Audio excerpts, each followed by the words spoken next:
Hi there, Thomas the Hermit here, and I am inside the Blessed Sacrament Chapel at Sacred Heart Parish, Waco, Texas, and it is early in the morning, and I have already begun my prayers.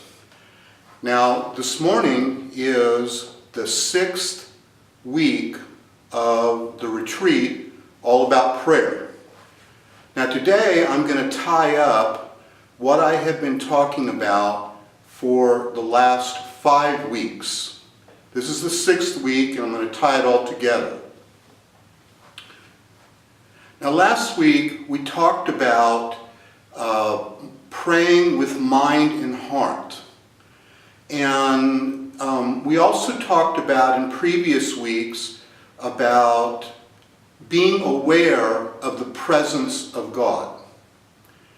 And we kind of did some overview and a little bit of talk about using images and also the prayer forms of the church to pray.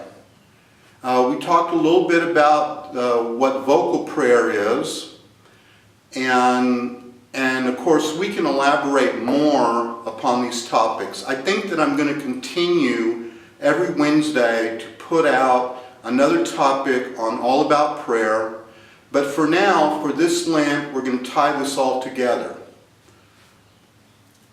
When I first started to try to pray or learn to pray in a more discursive or contemplative manner of praying, I approached it in the Blessed Sacrament, and I would sit there and I would focus my eyes on the Blessed Sacrament.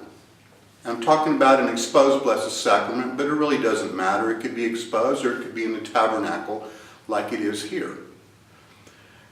And then I would sense a presence. And over time, I began to put my focus on that presence. Now, this is what I'm talking about when I'm talking about mind and heart. I'm going to put my mind and my heart on that which is happening, that which I'm detecting. And it may take a little while for you to detect a sign of God's presence. But you need to allow yourself to be aware. That's why we had the topic about awareness. We need to be sensitive to what we are experiencing when we pray.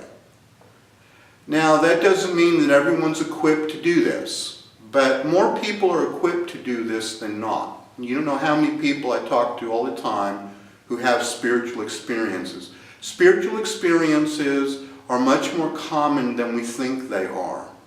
In fact, they're so much more common than we think we are. There's a lot of people running around thinking that they have arrived at some great height of spirituality, but they don't realize how much more common God's action is than they thought. God does reach out to us, and He reaches out to His people. So the possibility that you are not equipped to be able to learn how to pray in a deeper way is probably not true. So put your mind and your heart upon the actions of God. Put your focus there. Put your attention completely there. And that will begin to open up doors and understandings and the effect and the presence and the action of God into your life. Now, we talked also, I mentioned about the prayer of the heart. If you want to learn how to put your mind and your heart together, the prayer of the heart is the most excellent prayer form to do that. And I have done a video on my YouTube channel which covers a simple approach to the prayer of the heart. Okay? I'm also going to put the link at the end of this video so you can click on that. Okay? There are many, many other resources already upon my channel. I've been laying a little bit at a time, a foundation for contemplation, talking about all different aspects. The foundation of the contemplative needs to be deeper so that you can build the building higher. The people don't understand what it takes to be a contemplative. It takes an extreme amount of self-discipline and rigor and balance, etc., etc. There's a lot of things that you have to do so that when you make journeys closer to God, you can handle it. And I'm not kidding. I've been doing this for 30 years. I have been through many dark nights. I've had some prayer experiences. I'm not going to boast that I've had a lot. I've had some. And in everything that I have learned, the foundation of the church, its teachings about prayer, its teachings about how to live your life, are all necessities for becoming a great contemplative.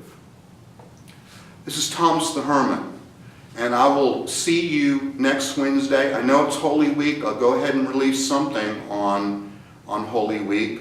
Hopefully God will inspire me. Keep praying for me. I'm still in dire straits.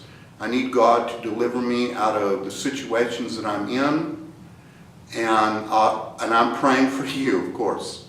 I'll talk to you later. Bye.